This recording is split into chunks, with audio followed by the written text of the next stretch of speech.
khusus hari ini saya menggantikan Bu Ayu karena beliau sedang ada penugasan mendadak, jadi khusus hari ini nanti sama saya untuk akuntansi manajemen terkait dengan penganggaran.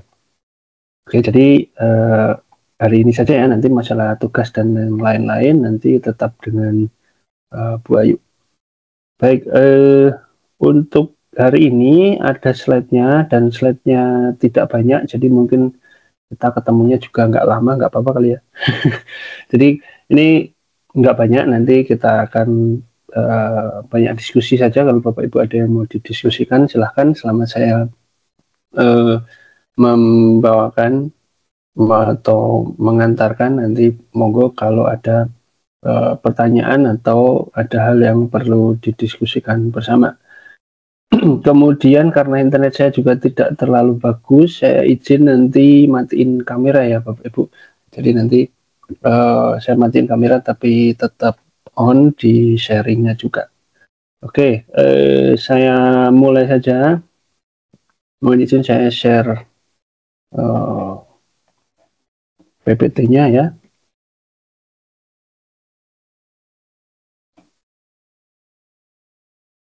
Baik, apakah sudah terlihat? Terlihat, Pak. Ya, Pak. Sudah ya. Baik, ini penganggaran inisiasi tahun kelima, mata kuliahnya akuntansi manajemen, program studi manajemen dan fakultas ekonomi Universitas Terbuka. Ya, jadi begini Bapak Ibu, mata kuliah ini nanti membahas mengenai konsep-konsep akuntansi manajemen dan memberikan gambaran tentang bagaimana peran dan pekerjaan seorang akuntan manajemen dalam sebuah perusahaan yang mana berkaitan dengan fungsi perencanaan, pengendalian, pengambilan keputusan, dan lainnya.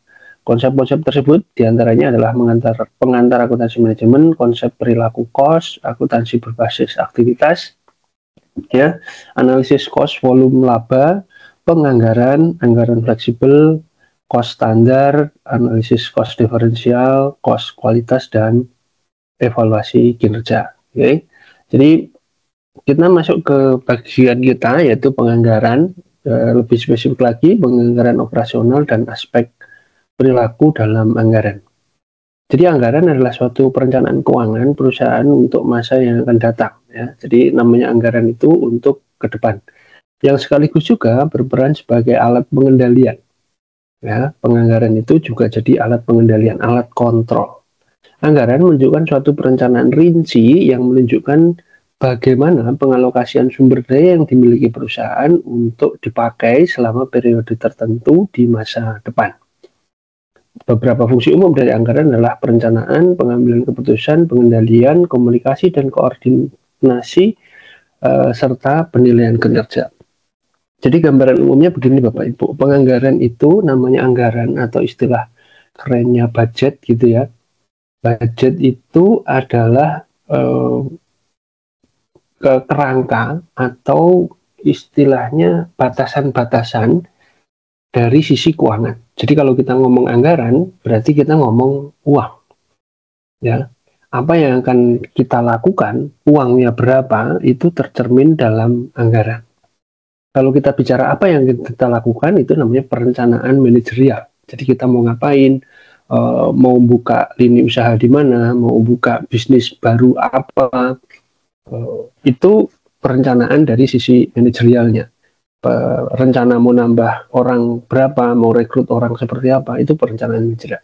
Kemudian segala sesuatunya tentu saja membutuhkan uang. Ya, jadi ya kita mau kerja pasti ada anggaran, pasti membutuhkan sumber daya. Entah itu hanya tenaga saja, atau juga kalau kita tidak bisa melakukan sendiri, kita minta bantuan orang lain, dan orang lain itu juga perlu kompensasi. Jadi kita juga ngasih uang kepada dia sebagai kompensasi atas apa yang dia lakukan. Jadi anggaran itu adalah uangnya nanti akan digunakan untuk apa. Jadi perencanaan rincinya ada di anggaran. Jadi kata kunci di sini perencanaan rinci adalah apa-apa yang akan kita lakukan, mau ngapain, kemudian butuhnya apa saja.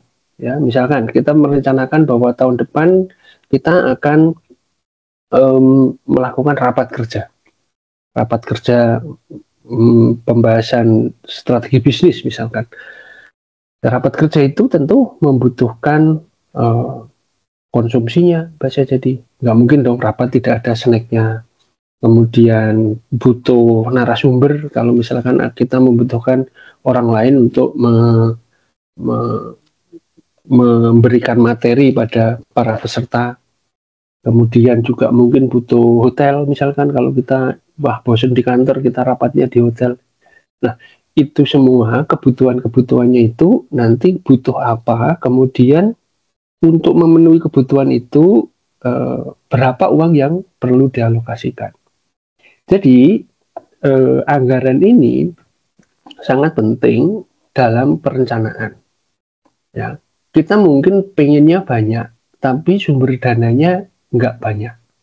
Ya, seperti kita pengen ya pribadi saja. Saya pengen umroh, saya pengen ke Bali, liburan ke Bali, liburan ke Lombok. Tapi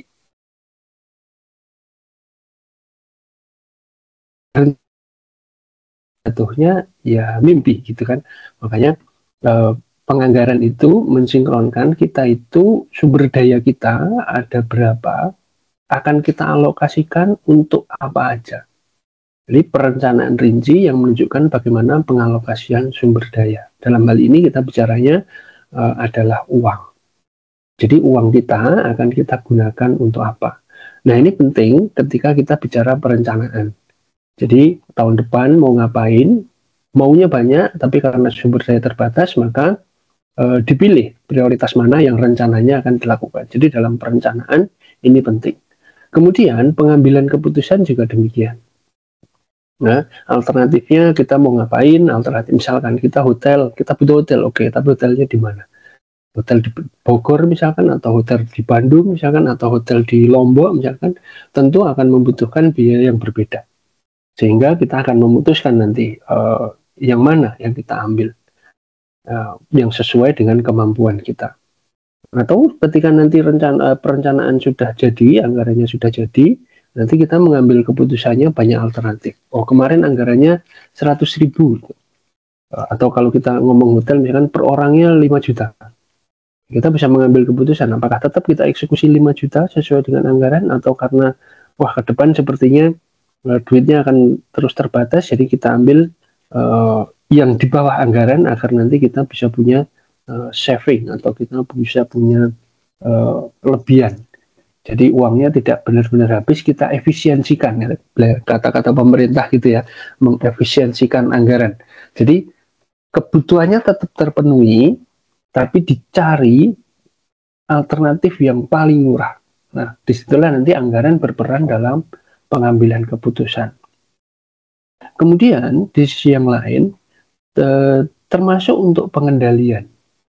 Jadi kalau Bapak Ibu nanti anggaran sudah disahkan, kemudian dieksekusi atau dilaksanakan, nanti kita bisa lihat ya mana-mana, bagian mana, divisi mana, fungsi bisnis mana yang melebihi anggaran atau kurang dari anggaran. Kalau kita lihat pemerintah misalkan anggarannya kok nggak diserap, itu sebagai fungsi pengendalian. Jadi pemerintah tahu anggarannya berapa, kok kegiatan ini belum dilakukan. Jadi dia bisa mengontrol anak buahnya agar ya lakukan kalau ini sudah dianggarkan. Itu kalau sisi pemerintah ya. Di sisi swasta juga sama gitu ya. Kalau kita misalkan anggaran kita memproduksi barang itu 50 juta per item, kemahalan ya, mau jual berapa? Misalkan kita memproduksi barang itu 500.000. Ya, kemudian begitu dilakukan ternyata kok 550.000. Nah, ini nanti kita perlu analisis, ini siapa yang kok bisa meleset dari anggaran, masalahnya kenapa? Jadi kita bisa kontrol agar perusahaan tetap terjaga, nggak kemudian udah produksi terus, tahu-tahu duitnya ternyata kok membengkak, biayanya itu baru ketahuan di akhir, nggak gitu.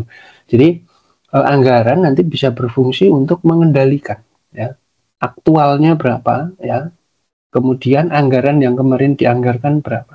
Kalau terlalu besar biayanya, kita bisa evaluasi dulu ini salah siapa nih, yang nyari bahan kemahalan ataukah tenaga kerjanya yang minta bayaran lebih mahal gitu, ataukah salah-salah terus jadi biayanya menjadi tinggi gitu, atau apa masalahnya apa. Jadi dengan melihat anggaran kita bisa mengevaluasi mana yang tidak sesuai dengan budget agar kita bisa mengendalikan sehingga ke depan akan lebih enak.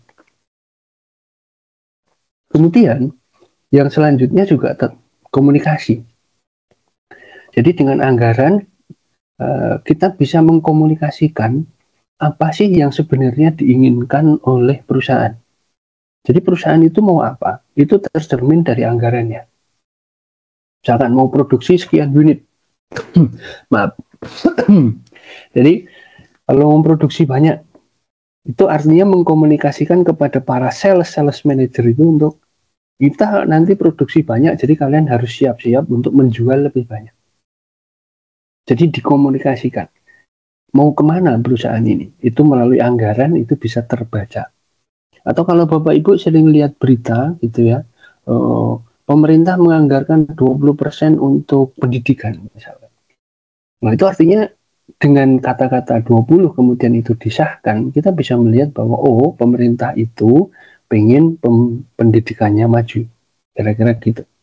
Jadi lewat komitmen anggaran itu, anggarannya berapa, disahkan berapa, itu kita bisa mengkomunikasikan kepada pihak-pihak terkait bahwa arah perusahaan atau arah pemerintah itu mau kemana. Itu mengkomunikasikan. Jadi kayak tadi ya, kalau kita produksi banyak berarti siap-siap ya nanti bagian sales harus mampu menyerap. Komunikasi. Kemudian penilaian kinerja juga demikian. Jadi anggaran itu berfungsi sebagai bermanfaat bagi manajemen untuk melakukan penilaian kinerja. Mana manajer-manajer yang lebih efisien, ya, mana manajer-manajer yang boros. Ya, misalkan memproduksi tadi kok anggarannya 500, kok jadinya biaya produksinya 550. Nah, ditelusuri, setelah ditelusuri nanti oh ternyata ini bagian pembelian yang bagian purchasing atau bagian procurement ini nyari materialnya kemahalan. Dia males survei nih, nggak ngubungin vendor-vendor sehingga dia dapat materialnya mahal. Nah, itu kita bisa menilai, wah ini bisa kita mulai ditegur atau mulai ada pembinaan agar nyari vendor yang sesuai dengan budget kita. Jadi anggaran bisa digunakan juga untuk menilai kinerja. Manajer mana yang salah, manajer mana yang perlu diperbaiki, manajer mana yang kinerjanya bagus, itu bisa kelihatan dari membandingkan antara kenyataan atau data aktualnya dengan anggarannya. Jadi sampai sini bisa diikuti? Ya, Pak. Baik. Jadi silakan ya Bapak Ibu kalau mau diskusikan langsung saja. Kemudian anggaran. Keterbatasan dari anggaran yang akan dijelaskan berikut ini sangat berkaitan erat dengan aspek perilaku. Ya, mengapa? Karena subjek dari anggaran tersebut adalah manusia, yaitu manajer dan karyawan. Tindakan mereka begitu dipengaruhi oleh anggaran itu sendiri, begitu pula sebaliknya, mereka juga dapat mempengaruhi anggaran yang akan dibuat. Nah, maksudnya ini bagaimana? Ya seperti tadi, kalau bagian perusahaan sudah mengatakan produksi banyak, target penjualan tinggi, ya otomatis manajernya pasti akan teriak. Ya target penjualan tinggi, kalau gaji tinggi nggak apa-apa Pak. Kalau anggaran gajinya tetap tapi target penjualan tinggi, nah ini kan jadi masalah juga. Artinya mereka akan ya aspek perilaku mereka akan ada yang istilahnya kurang berkenan mungkin, ada yang merasa tertantang mungkin, atau seperti apa, itu anggarannya akan mempengaruhi. Jadi anggaran nanti jatuhnya jadi target, kamu targetnya sekian. Ada yang terima target udah pusing duluan, ada yang terima target merasa oh Kim masih bisa nih, yuk. Nah, ada yang terintimidasi untuk melakukan lebih baik, itu ada. Tapi itu tadi ya, anggaran punya kaitan dengan perilaku, ya. Nah, di satu sisi anggaran bisa mempengaruhi perilaku, tapi sebaliknya orang-orang dalam perusahaan itu juga bisa mempengaruhi anggaran. Kenapa? Karena umumnya anggaran dapat disusun dengan menggunakan pendekatan top down atau bottom up. Anggaran disusun dengan menggunakan pendekatan top down yang mana tidak melibatkan partisipasi para subordinatnya. Subordinat itu bawahan-bawahan, Bapak Ibu. Ya, level-level manajerial yang lebih bawah seringkali bersifat subjektif. Dengan kata lain, terlalu menyederhanakan fakta yang ada di lapangan dan cenderung mengabaikan kompleksitas yang sesungguhnya dihadapi oleh manajer. Di lain pihak, penyusunan anggaran dengan pendekatan bottom up atau sering juga disebut anggaran partisipasif juga memiliki keterbatasan. Jadi gini, anggaran tadi akan sangat mempengaruhi perilaku. Oke, ada model anggaran yang disusun dari pendekatan atas. Jadi bosnya atau pimpinan perusahaan nggak mau tahu. Pokoknya kita harus laba bersih berapa, berarti kita harus jual berapa, harus produksi berapa. Nah, nggak mau tahu. Pokoknya nanti bagian sales harus mampu menjual sekian, bagian produksi harus mampu memproduksi sekian. Nah, karena dia munculnya dari atas, ya, level manager yang atas atau pimpinannya ini kan nggak, ya bukan menyepelekan ya, tapi nggak semua pimpinan kan tahu ya kondisi di bawah seperti apa. Gimana memproduksi banyak alatnya sudah tua misalkan, gimana memproduksi banyak gudangnya sempit misalkan. Itu kan ada keterbatasan di lapangan yang cenderung hanya diketahui oleh mereka. Saat ini mungkin mereka bisa selesaikan di bawah ya. Oke lah, mesin tua gimana caranya? Pokoknya produksinya harus sabar. Gudang sempit gimana caranya? Ya sudah ditumpuknya ke atas agak tinggian.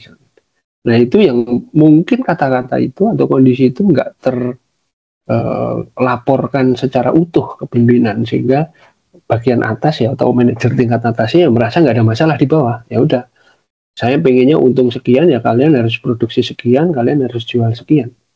Itu yang top down. Nah itu dibilang di sini seringkali subjektif dari kacamata pimpinan saja, dan tanpa melihat kondisi di lapangan. Saya yakin Bapak Ibu yang ini sudah kerja gitu pasti lebih paham lah ya di lapangan seperti apa. Kalau bosnya pengen bagus terus ya ampun kan gitu.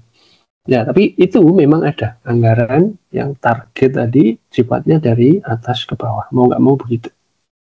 Ya, contohnya kayak sekarang ya, ini kalau kita lihat pemerintah misalkan, ini bukan ngomong politik, tapi ini seperti ini, Presiden misalkan punya janji makan siang gratis. Mau nggak mau di bawah juga harus menyesuaikan. Apapun ya harus kita sesuaikan, anggaran harus kita kelola dengan baik agar target pemerintahnya tercapai. Ya mau nggak mau karena memang itu perintah pimpinan, sifatnya top down. Ya, jadi ya di bawah tentu anggarannya ini udah mepet, harus dikurangi dan lain sebagainya. Ya itu memang seninya anggaran ada di situ. Dari atas bertitah ya di bawah harus mengakomodasi apa yang diinginkan pimpinan. Tapi ada juga yang sifatnya dari bawah ke atas. Ya, kalau dari bawah ke atas ini usulan. Ya, kita kuat produksi sekian, kita usulkan. Jadi anggaran produksinya sekian. Bagian sales saya kuat jual sekian. Diusulkan agar nanti target penjualannya sekian. Nah, cuman kalau dari bawah ke atas ini biasanya ya ini ya yang menurut mereka gampang diambil gitu ya, gampang direalisasikan. Ngapain ngusulin yang susah-susah, kira-kira gitu kan, sama seperti kita kan. Jarang ada orang yang kemudian oke, saya bisa naik lebih tinggi, ya itu mungkin ada ya, tapi kok kayaknya kebanyakan orang kan ya udahlah ngapain nyari susah gitu ya. Nah keterbatasannya memang di sana. Jadi antara bottom up, kalau bottom up ini kalau semuanya nyari enaknya semua ya perusahaan nggak akan bergerak maju Bapak Ibu ya, nggak akan bergerak maju. Ya, negara juga misalkan sama juga, negara kalau apa adanya terus tanpa ada proyek-proyek baru gitu ya kita juga nggak akan kemana-mana. Jadi akhirnya ya sudah beberapa pendekatan ada yang menyatukan antara top down dan bottom up. Jadi dari atas maunya seperti apa, kemampuan di bawah nanti seperti apa. Karena memang ya tadi antara murni top down ada beberapa yang keterbatasan. Begitu juga murni bottom up itu juga mempunyai beberapa keterbatasan. Ya. Nah, masalah lain yang timbul dari anggaran partisipatif adalah pseudo participation. Merupakan sebuah sikap di mana manajer tingkat atas hanya sekedar melakukan formalitas ketika mendelegasikan perintah kepada para bawahan untuk menyusun anggaran. Pada akhirnya anggaran tetap disusun berdasarkan keputusan manajer tingkat atas. Jadi ada juga yang model seperti ini. Jadi ya sudah, ya, bagian pimpinan atas itu hanya memformalitaskan untuk ya sudah kamu tampung gitu. Tapi ujung-ujungnya ya tetap aja keputusan dia yang dilakukan. Itu ada juga yang seperti itu. Jadi seperti partisipasi, ya, melibatkan partisipasi bawahan dalam menyusun anggaran, tapi pada akhirnya juga ya yang memutuskan pimpinan-pimpinan juga. Ya, memang ini keterbatasan dari penyusunan anggaran. Terakhir, yang sudah pasti akan terjadi di perusahaan yang menerapkan anggaran, di mana umumnya kinerja hanya diukur berdasarkan ukuran keuangan, adalah timbulnya perilaku myopik. Pada intinya, perilaku tersebut mengakibatkan seorang cenderung mencari jalan pintas untuk mencapai sebuah target yang mungkin memang akan berhasil, tapi hanya untuk jangka pendek, dan jangka panjangnya justru menimbulkan efek negatif. Ya kayak tadi ya kalau murni mengukurnya itu hanya masalah keuangan, masalah target, masalah apa, ya orang hanya akan, yes pokoknya targetnya sekian, tanpa mempedulikan bagaimana cara menjual yang baik, bagaimana cara membranding perusahaan itu bagus, bagaimana cara membranding mereknya kepada konsumen baik gitu. Pokoknya target penjualan segitu ya bodo amat, yang penting segitu gitu, tanpa memikirkan jangka panjang. Dan justru kalau ini akan berefek negatif gitu ya. Kayak tadi misalkan target penjualan tinggi, otomatis produksi harus banyak. Produksi yang penting tercapai produksinya tanpa melihat kualitas, itu nanti juga akan berakibat buruk ya. Mungkin jangka pendek nggak kelihatan gitu, tapi nanti jangka panjang lo kok makin lama produknya kualitasnya semakin menurun, dan ini akan terbaca oleh customer. Jadi di sini Bapak Ibu, peran anggaran ya jadi agak-agak krusial gitu ya, dan ini memang terus dicari formulasi seperti apa yang nanti kira-kira cocok dengan setiap perusahaan. Ya, jadi kadang formulasi top down itu bisa jalan untuk sebuah perusahaan, tapi tidak bisa jalan untuk perusahaan yang lain. Nah, ini akan membutuhkan ya, insting lah ya, kalau kita boleh bilang membutuhkan insting manajer, insting pimpinan tingkat atas itu bagusnya seperti apa. Ya, nah, sampai di sini ada yang perlu didiskusikan tentang tadi ya, dilematiknya anggaran dan penyusunannya. Oke, kalau tidak saya lanjut.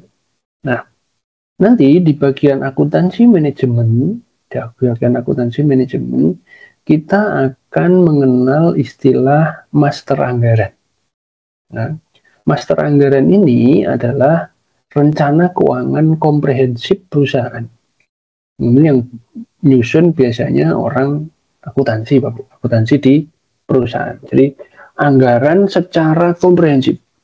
Ini tidak hanya anggaran rencana penjualan ya Bapak Ibu. Jadi kita nanti target pendapatan berapa, itu enggak gitu. Ya, target produksi enggak gitu. Tapi ini nanti akan komprehensif lebih banyak. Nanti kita lihat salah satu contoh saja. Kemudian master anggaran dikatakan komprehensif karena anggaran yang dibuat mencakup dua komponen, yaitu anggaran operasional atau sering juga disebut anggaran fungsional dan anggaran keuangan. Jadi kita nanti akan coba lebih fokus ke anggaran anggaran operasionalnya dan keuangan. Anggaran operasional, anggaran yang mana memiliki atau disusun dari beberapa skedul anggaran pendukung yang harus disusun secara berurutan. mulai dari target penjualan berapa, berarti harus produksi berapa. Kalau produksinya segitu, maka nanti butuh bahan bakunya berapa banyak. Ya, butuh bahan baku berapa banyak, butuh tenaga berapa orang, butuh overhead, biaya overhead mendukung berapa banyak. Ya, kalau nanti rencana produksi ini untuk memproduksinya, kemudian bahan tadi pasti nanti akan membutuhkan gudang juga kan, gudang awal, persediaan awal ada berapa, harus produksi berapa, berarti targetnya nanti persediaan akhir ada berapa, nanti sampai dengan cost produk terjual atau harga pokok penjualan dan biaya penjualan serta biaya-biaya administrasi lainnya. Ini anggaran operasional yang menyeluruh. Nah, setelah perusahaan menyusun anggaran penjualan, maka langkah selanjutnya adalah menyusun anggaran produksi yang menceritakan tentang berapa unit yang harus diproduksi untuk memenuhi kebutuhan penjualan dan mencukupi target persediaan akhir di gudang. Rumus yang digunakan untuk menghitung beberapa unit yang harus diproduksi adalah sebagai berikut.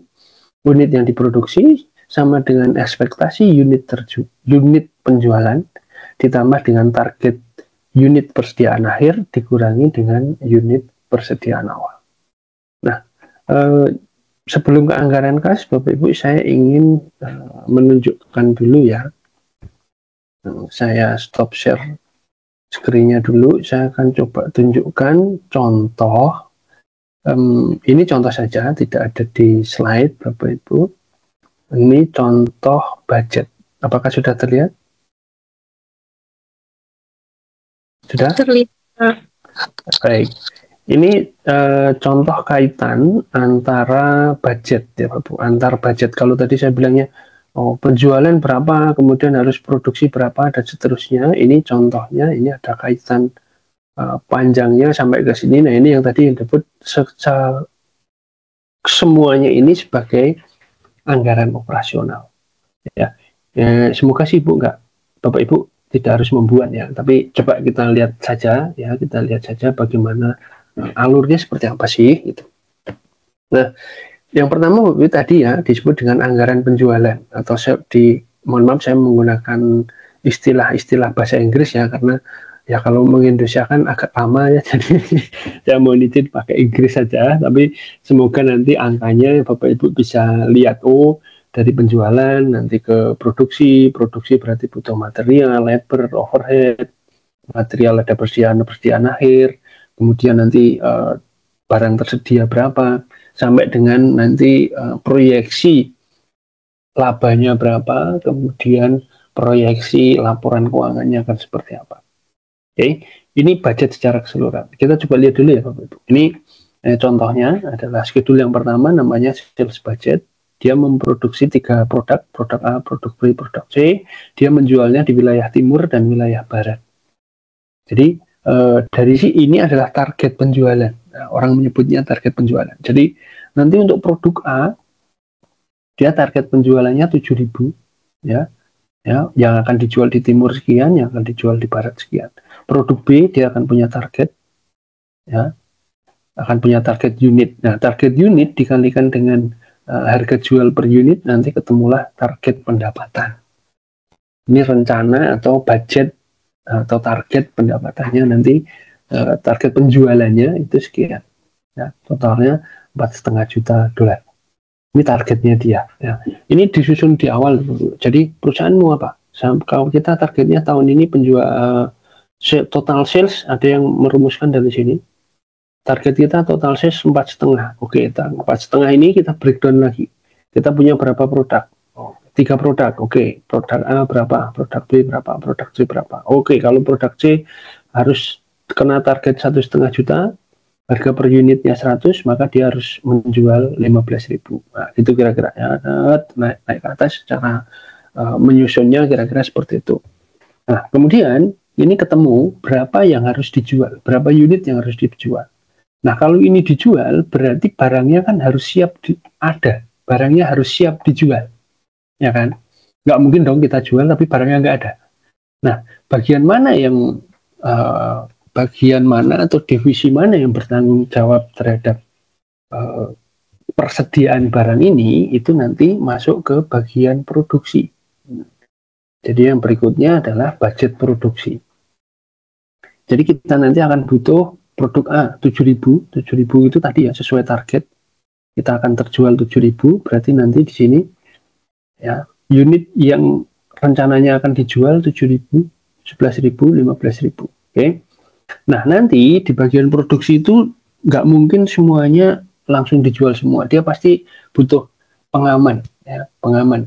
Jadi nanti butuh persediaan di akhir periode nanti butuh berapa untuk pengamanan penjualan yang dekat-dekat dengan akhir periode. Biasanya mereka tetap punya stok pengaman. Ya, misalkan di sini yang diinginkan nanti endingnya itu di persediaan akhirnya itu 250, 200 dan 400 unit, maka yang dibutuhkan adalah 7.250. 7.000 tambah 250. Nah, kemudian itu dikurangi dengan persediaan awal. Ya, perusahaan pasti punya persediaan awal produk jadinya. Oke, kalau persediaan awalnya misalkan di sini ada 200, berarti nanti rencana yang harus diproduksi adalah 7.050. Kenapa 7.050? Ya tadi ya, rencana penjualannya 7.000, persediaan akhir butuhnya 250, kemudian ada persediaan awal, ini kan siap dijual ya. Berarti persediaan awalnya 200, berarti dikurangi 7.250 dikurangi 200. Nah, inilah yang harus diproduksi selama periode tersebut. Nah, begitu juga untuk yang B dan untuk yang C. Oke, bisa dipahami sampai sini? Bisa ya? Dari target, siap, dari target berarti kita harus produksi berapa? Ya. Ini endingnya, berapa yang harus diproduksi? Nah, misalkan di sini angkanya adalah 7.050 unit untuk A, 10.800 untuk B, dan 14.900 untuk C.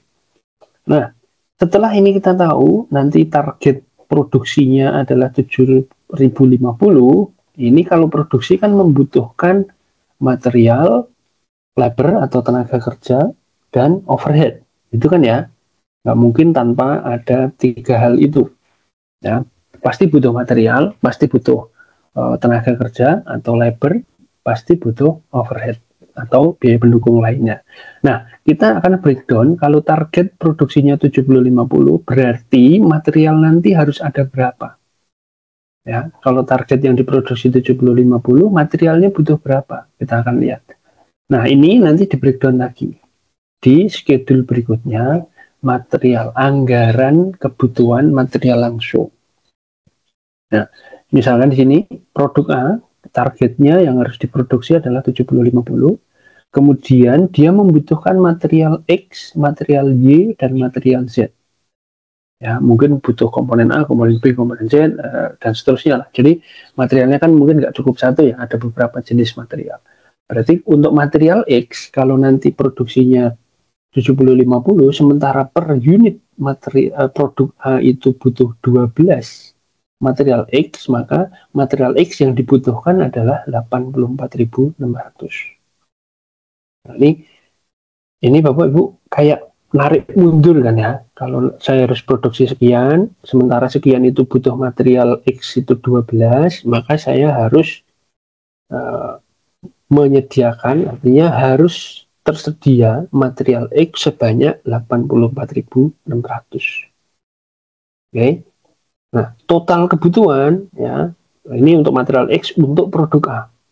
Lah, material X untuk produk B berapa? Nah, tadi ya, target penjualan B 1080, setiap unitnya butuh 8. Berarti untuk yang B 86.400, untuk yang C targetnya 14.900, untuk yang C butuh 89.400. Jadi total material A nanti harus ada 260.400. Ini anggaran kebutuhan material X. Ya. Anggaran kebutuhan material Y sama, cara nyusunnya ketemu sekian dan Z ketemu sekian. Nah, sudah ketemu nih. Ya. Jadi kalau memproduksi 7050 berarti saya harus menyediakan 7050A, 10800B dan 14900C, maka saya harus menyediakan material X sebanyak 260.400. Oke, ini yang akan dibutuhkan untuk memenuhi target produksi. Nah, ini tentu disediakan oleh bagian berikutnya, bagian gudang. Nah, bagian gudang ini yang nanti akan nerima dari pembelian. Nah, nih kita butuh material X 2600400. Nah, sama di gudang pun nggak bisa kosong. Nanti di akhir periode harus ada stok pengaman. Misalkan di sini 440 unit, maka kuantitasnya yang dibutuhkan adalah kita harus ada material X ini 300-400. Sementara di awal periode hanya ada 30.000, sehingga yang harus dibeli adalah 270.400. Nah, ini budget pembelian material ya, untuk mendukung rencana produksi. Nah, ini baru ketemu unit Bapak Ibu. 270.400 ini unit material X. Kalau harganya setiap unitnya $1, maka nanti butuh biaya sebesar 270.400. Ini adalah anggaran pembelian untuk material X. Itu ya. Jadi kalau merancang target penjualan itu nggak hanya penjualan aja, nanti merembetnya sampai kemana-mana. Penjualan tadi ya, dari penjualan ke produksi, produksi ke material, material ke pembelian. Jadi nanti kita harus beli berapa banyak. Beli segini butuh duit berapa. Berarti nanti